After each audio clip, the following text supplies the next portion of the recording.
Hello IGNOU students, welcome back to my channel mastering education today. कल आप लोग का BCOE 141 that is principles of marketing का exam है और इसके क्वेश्चन 1 to 4 हम लोग ऑलरेडी डिस्कस कर चुके हैं पार्ट 1 में। आज की इस वीडियो में हम लोग पार्ट 2 में 4 क्वेश्चन डिस्कस करेंगे। स्टार्ट करेंगे क्वेश्चन नंबर 5 से। ओके, तो क्वेश्चन नंबर 5 हमें क्या कह रहा है? Describe the various channels of distribution with example. Explain the factors influencing channel section. देखो, सोचो अगर कंपनी ने दुनिया का बेस्ट प्रोडक्ट बना लिया लेकिन वो कस्टमर तक पहुंच ही नहीं पा रहा तो क्या फायदा है? ऑब्वियसली, अगर सोचो कोई भी स्मॉल बिजनेस स्टार्ट करता है, ठीक है, और उसका प्रोडक्ट इतना अच्छा है कि लोग बहुत पसंद कर रहे हैं, मार्केटिंग में बहुत पसंद कर रहे हैं, लेकिन एट द एंड लोग उसे ऑर्डर नहीं कर पा रहे, ऑर्डर प्लेस नहीं हो रहा, ऑर्डर पहुंच नहीं पा रहा, तो ऐसे प्रोडक्ट का फायदा क्या होगा? कुछ नहीं। इसीलिए डिस्ट्रीब्यूशन मार्केटिंग मिक्स का बहुत ही इंपॉर्टेंट पार्ट होता है। ओके, मैं आपको बता दूं, जो चीजें मैं समझा रही हूं आप उस पर ध्यान देंगे ज्यादा, रादर देन कि क्वेश्चन क्या लिखा है। ओके, क्योंकि क्वेश्चन कुछ भी आएगा, आंसर इस सब में से ही आएगा। ठीक है, इस चीज पे ज्यादा ध्यान देना। अब हम समझते हैं क्वेश्चन जो हमसे पूछ रहा है, that is meaning of distribution channels.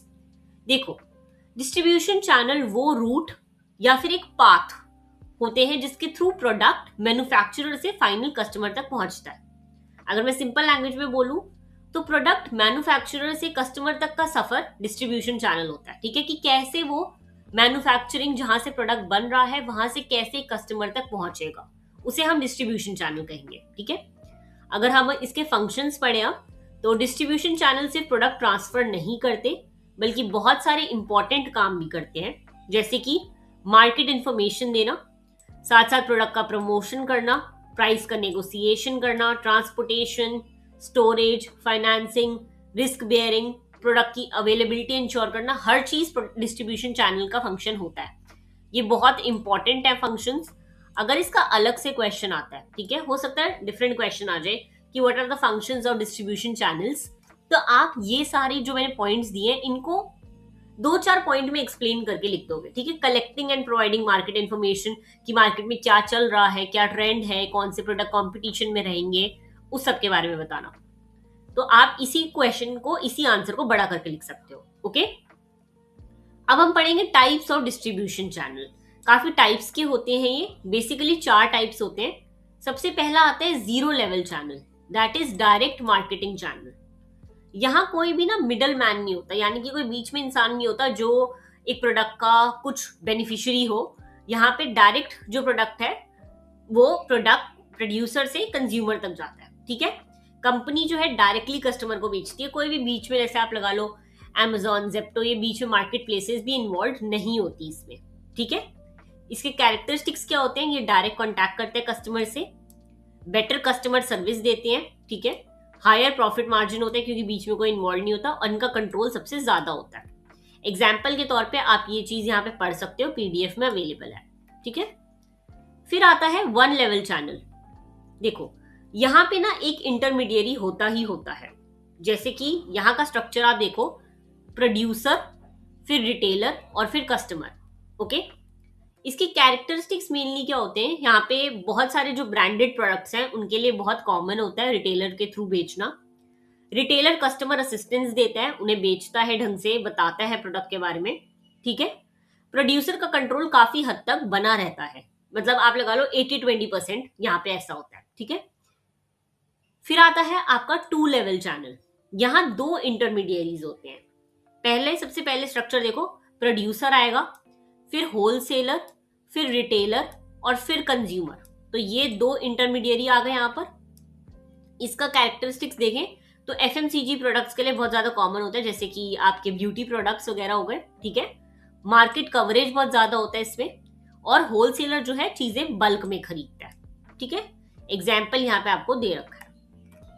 Last level आता है आपका 3 लेवल और multi level channel.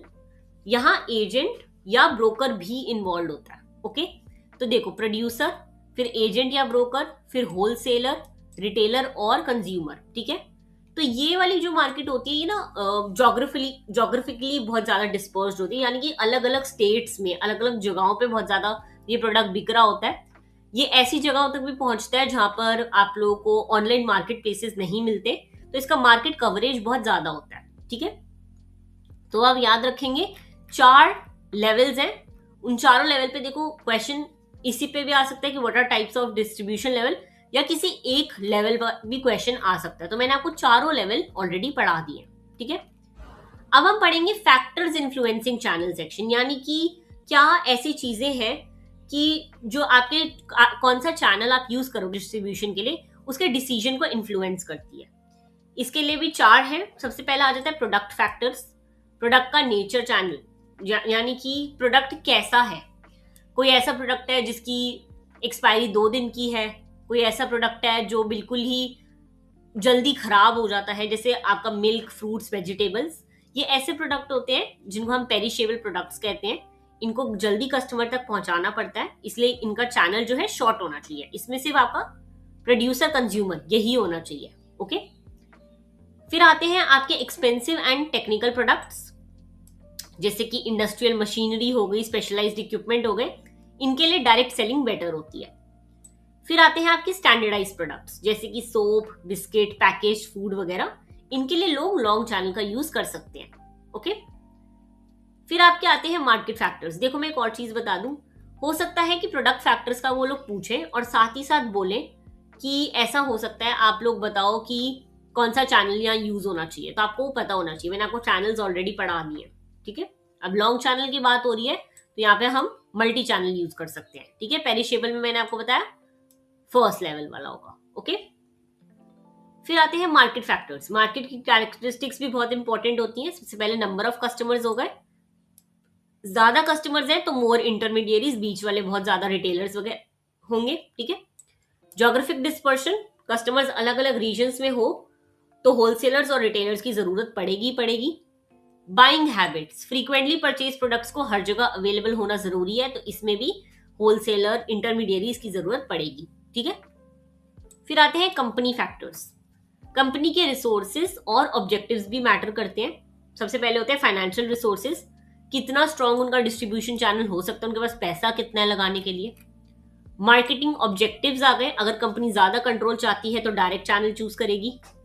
Experience and reputation, established firms हैं तो चैनल इजी, मतलब ना भी हो, मल्टी चैनल भी हो तो भी वो लोग मैनेज कर लेते हैं। ओके, फिर आते हैं मिडलमैन फैक्टर्स।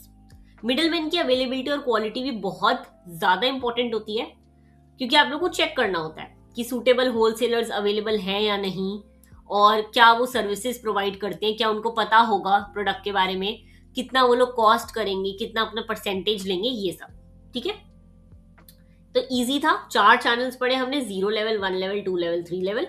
उसके बाद आपके आते हैं फैक्टर्स, उसमें आप याद रख सकते हो P, M, C, M। ठीक है, easy, product, marketing, company, middleman.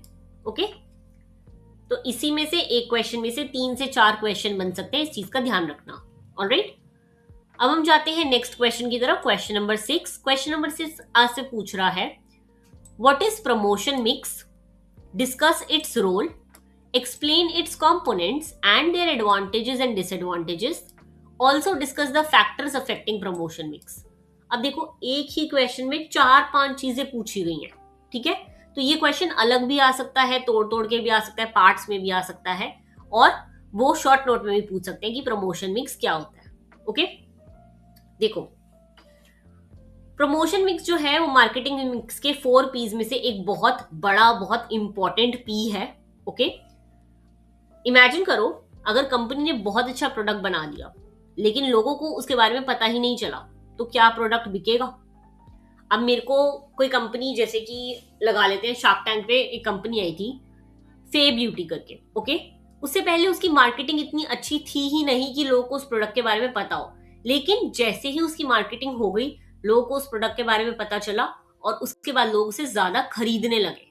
तो आपका प्रोडक्ट बिकेगा कब? जब आप लोगों को पता हो उस प्रोडक्ट के बारे में। इसीलिए प्रोडक्ट का प्रमोशन जो है बहुत जरूरी होता है। हम सब ने पढ़ा है प्रमोशन क्या होता है, फिल्म्स का प्रमोशन होता है, प्रोडक्ट्स का प्रमोशन होता है, सर्विसेज का प्रमोशन होता है। तो promotion is very easy. Promotion का मतलब है कस्टमर को प्रोडक्ट के बारे में बताना, उन्हें कन्विंस करना और प्रोडक्ट याद दिलाते रहना। अगर मैं सिंपल वर्ड्स में कहूं तो कस्टमर से कम्युनिकेशन करना ही प्रमोशन होता है। कस्टमर को बताना कि अच्छा हमने नया प्रोडक्ट निकाला है, ये सब यही आपका प्रमोशन होता है। आजकल हमें पता है जो पीआर वगैरह ऑनलाइन सोशल मीडिया पे होता है, सबसे मेजर फॉर्म है वो प्रमोशन का। ओके, तो उसको तो मैं एक्सप्लेन कर सकते हैं इस आंसर में। अब हम समझते हैं कि प्रमोशन मिक्स क्या होता है। देखो, promotion mix different communication tools का कॉम्बिनेशन होता है जिससे कंपनी कस्टमर्स तक मैसेज पहुंचाने के लिए यूज करती है। ठीक है, इसका गोल क्या होता है? बेसिकली अवेयरनेस क्रिएट करना, लोगों का इंटरेस्ट बनाए रखना, लोगों को परचेज करवाना चीजें, और रिपीटेडली परचेज करवाना। ये नहीं कि एक बार परचेज करने के बाद उनका इंटरेस्ट लूज हो गया। ठीक है, तो प्रमोशन मिक्स में हमारे बहुत सारे टूल्स ऐसे यूज होंगे जो एक कंपनी यूज करती है प्रोडक्ट की अवेयरनेस के लिए, बेचने के लिए, इंटरेस्ट के लिए। ओके, इसका रोल क्या होता है प्रमोशन मिक्स का? सबसे पहले इन्फॉर्मिंग कस्टमर। प्रमोशन कस्टमर को प्रोडक्ट के बारे में इंफॉर्मेशन देता है, परसुएड करता है उन्हें खरीदने के लिए, कन्विंस करने के लिए परसुएड करता है। ठीक है, रिमाइंडिंग एग्जिस्टिंग कस्टमर, जिन लोगों ने पहले ही कस्टमर ने खरीदा हुआ है उन्हें बार बार एड दिखा दिखा के याद कराना कि खरीदो फिर से। ठीक है, ब्रांड की इमेज बनाने में हेल्प करता है, पॉजिटिव इमेज, और सेल्स वगैरह इंक्रीज करने में। वेरी वेरी इजी, सिर्फ हेडिंग भी पढ़ लोगे ना तो भी आंसर अपने आप लिखाओगे, बहुत मुश्किल नहीं है ये। ठीक है, फिर आते हैं कंपोनेंट्स ऑफ प्रमोशन मिक्स, यानी कि एग्जाम के लिए सबसे इंपॉर्टेंट है। मैं बता दूं, बहुत बार इसमें से क्वेश्चन बनता है तो आपको पता होना चाहिए। ठीक है, सबसे पहले आता है advertising. Advertising paid non personal communication होता है, जैसे कि यहाँ पे कंपनी पर्सनली इन्वॉल्व नहीं होती पर वो मीडिया के through, such as television, newspaper, radio, digital platforms, इसके थ्रू अपना प्रोडक्ट जो है मार्केट में लोगों को उसकी इंफॉर्मेशन देता है। इसके एडवांटेजेस क्या होते हैं? लार्ज आपके ऑडियंस तक पहुंचेगा, अवेयरनेस बहुत ज्यादा बनाएगा, ब्रांड की इमेज बनाएगा। डिसएडवांटेज क्या होते हैं? बहुत एक्सपेंसिव हो सकता है। ठीक है, यहाँ पे कोई पर्सनल इंटरैक्शन नहीं होता, और लोग जो है यूजुअली एड्स वगैरह इग्नोर कर देते हैं। जैसे कि यूट्यूब के वीडियोस में भी बहुत एड्स आते हैं तो वो आप लोग इग्नोर कर देते हैं, तो जल्दी ध्यान नहीं देते अनटिल एंड अनलेस उसमें कुछ कैच ना हो। ओके, फिर आता है पर्सनल सेलिंग। क्या पढ़ रहे हैं हम? कंपोनेंट्स क्या है प्रमोशन मिक्स में, क्या क्या यूज होता है। पर्सनल सेलिंग में सेल्स पर्सन वाला आएगा, ये आप लोगों को अच्छे से आता ही होगा। जिसने भी आज का पेपर देना है, दे रहा होगा, देकर आएगा, उसको पता होगा पर्सनल सेलिंग क्या होता है। ठीक है, यहाँ बेसिकली सेल्स पर्सन इन्वॉल्व होता है, वेरी इजी। ठीक है, फिर आता है सेल्स प्रमोशन, ये भी हमने पढ़ रखा है। शॉर्ट टर्म इंसेंटिव दिए जाते हैं ताकि सेल्स जल्दी इंक्रीज हो, डिस्काउंट्स देना, कूपन्स देना, कैशबैक देना। इसका बेस्ट एग्जाम्पल क्या है? मैंने पहले भी बताया क्वेश्चन में, सवाना वाला सेल। उन्होंने बहुत ही अच्छा सेल्स प्रमोशन करा, वो 1 रुपीज सेल करके, और वो अब और ब्रांड्स जो है कॉपी कर रहे हैं। ओके, फिर आता है पब्लिक रिलेशंस एंड पब्लिसिटी। यह हम लोग को पता है, कंपनी की पॉजिटिव इमेज बनाना। जो आजकल हम इंस्टाग्राम पे देखते हैं, लोग प्रोडक्ट यूज करके दिखाते हैं कि मेरी स्किन ऐसे हो गई, मेरी स्किन वैसे हो गई, मैंने ये लिया तो मैं पतली हो गई। यही होता है आपका पेड पीआर। ठीक है, इसकी एडवर्टाइजिंग जैसे एड्स वगैरह चलाते हैं उससे चीप होता है, ये रेपुटेशन इंप्रूव करता है, लेकिन इसमें कंपनी का जो है कंट्रोल कम होता है। ओके, फिर आता है आपका डायरेक्ट मार्केटिंग। डायरेक्ट मार्केटिंग होता है जैसे ईमेल वगैरह पे आपके ऐड भेजना, फोन कॉल के थ्रू आपको जैसे कहते हैं कि एडमिशन ले लो, या फिर सोशल मीडिया के थ्रू हो गया, ये सब आपके डायरेक्ट मार्केटिंग में आता है। ठीक है, कंपोनेंट्स पढ़ लिए। अब हम देखेंगे इसके फैक्टर्स अफेक्टिंग प्रमोशन मिक्स, क्या क्या अफेक्ट करता है। सेम जो हमने पढ़ा ऊपर अभी पढ़ा था, पेरिशेबल प्रोडक्ट्स, ये वाला सेम। देखो, नेचर ऑफ द प्रोडक्ट हो गया कि क्या प्रोडक्ट है। इंडस्ट्रियल प्रोडक्ट होगा तो पर्सनल सेलिंग होगी, कंज्यूमर प्रोडक्ट होगा तो एडवर्टाइजिंग होगी। ठीक है, stage of product life cycle, introduction stage में बहुत ज्यादा एडवर्टाइजिंग होती है, ग्रोथ में भी होती है, फिर मेच्योरिटी में रिमाइंडर एडवर्टाइजिंग होती है, और डिक्लाइन में प्रमोशन बजट होता है। ठीक है, फिर आता है पुश एंड पुल स्ट्रैटेजी। यहाँ पे फोकस जो है इंटरमीडिएरीज पे होता है, पर्सनल सेलिंग, ट्रेड प्रमोशन जैसे हम लोग टूल्स यूज करते हैं। पुल स्ट्रैटेजी में फोकस होता है फाइनल कस्टमर्स पर, जो कस्टमर्स बन चुके हैं उन्हें वापस लाना। ठीक है, आपके बजट पे डिपेंड करता है। लार्ज बजट होगा तो आप मल्टीपल प्रमोशन टूल यूज करोगे, स्मॉल बजट होगा तो limited. Target market characteristics depend करता है इनकम, लोकेशन, लोगों पे कि कैसे लोगों को आप टारगेट कर रहे हो। ठीक है, कंपटीशन ज्यादा है तो प्रमोशन भी अग्रेसिव करना पड़ेगा। ओके, समझ आ गया। कंपोनेंट्स में देखो आपके आते हैं advertising, personal selling, sales promotion, public relation, direct marketing. और फैक्टर्स में आते हैं product, budget, production life cycle, stage, target market, competition. Okay, easy था, इतना डिफिकल्ट नहीं है। थोड़ा सा पढ़ना पड़ेगा क्वेश्चन को बार बार ताकि आप लोगों को बेटर याद रहे। ओके, अब हम देखते हैं question number 7। Discuss the marketing environment, micro and macro components with example. Why should organization scan the marketing environment? Very easy question, very important question। ठीक है, मार्केटिंग का बहुत ही इंपॉर्टेंट टॉपिक है मार्केटिंग एनवायरमेंट। इस पे शॉर्ट नोट भी आता है, तो आप इसको अच्छे से पढ़ेंगे और जो मैं पढ़ा रही हूँ उसको सुनेंगे अच्छे से। ठीक है, देखो सिंपल सी बात है, कोई भी कंपनी अकेली तो काम नहीं करती। उसके आसपास बहुत सारे फैक्टर्स होते हैं जो उसके बिजनेस को अफेक्ट करते हैं, और इन्हीं फैक्टर्स को हम मार्केटिंग एनवायरमेंट कहते हैं। ठीक है, अगर मैं सिंपल लैंग्वेज में तुम्हें समझाऊं तो मार्केटिंग एनवायरनमेंट उन सभी इंटरनल और एक्सटर्नल फोर्सेस का कलेक्शन है जो कंपनी की मार्केटिंग एक्टिविटीज को इन्फ्लुएंस करते हैं। ओके, यानी कि कैसे कंपनी मार्केटिंग करेगी उसको इन्फ्लुएंस करना, उसके डिसीजन को इन्फ्लुएंस करना उसके मार्केटिंग एनवायरनमेंट पे होता है। ओके, ये सारे फोर्सेस जो हैं अपॉर्चुनिटीज क्रिएट भी करते हैं और थ्रेट्स भी क्रिएट करते हैं। इसीलिए कंपनीज को एनवायरनमेंट को कंटिन्यूअसली मॉनिटर करना पड़ता है। ओके, अब इसमें टाइप्स आ जाते हैं मार्केटिंग एनवायरनमेंट में।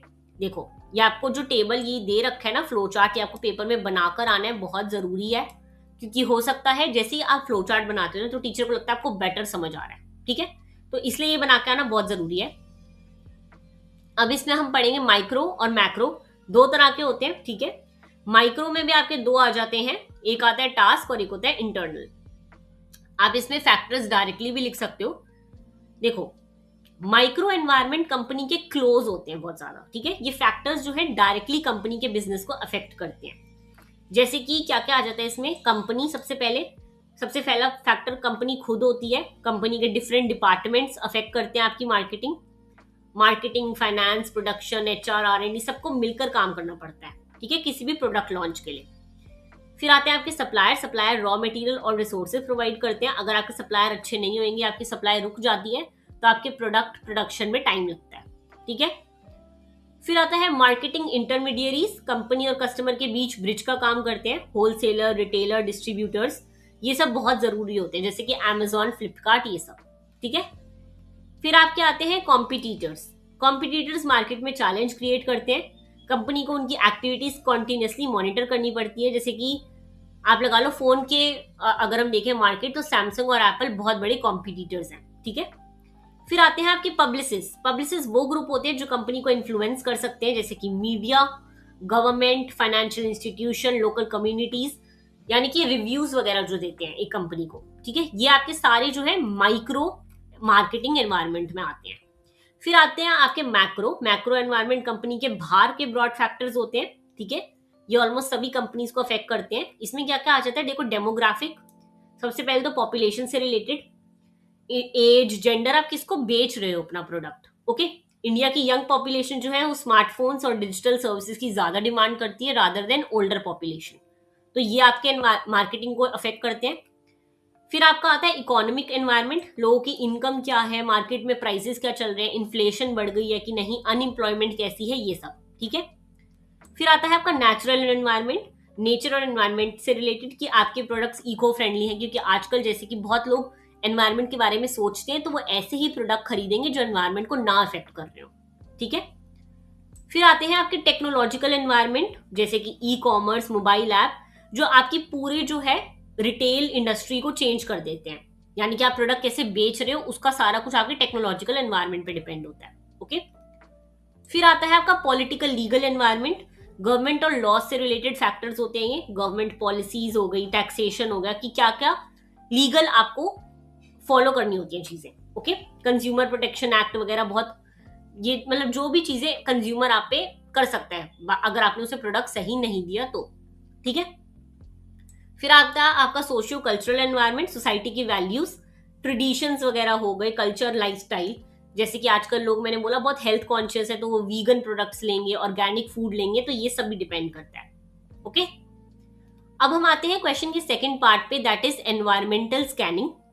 पहले तो आप समझो एनवायरमेंटल स्कैनिंग होता क्या है। एनवायरमेंट में हो रहे चेंजेस को कंटिन्यूअसली मॉनिटर और एनालाइज करना एनवायरमेंटल स्कैनिंग कहलाता है। बहुत इजी अगर मैं वर्ड्स में कहूं तो बिजनेस के आसपास हो रहे चेंजेस पर नजर रखना, ठीक है। जैसे कि आइडेंटिफिकेशन ऑफ अपॉर्चुनिटीज, आप देखते हो कि मार्केट में क्या ऐसी चीज है जो लोगों को चाहिए है।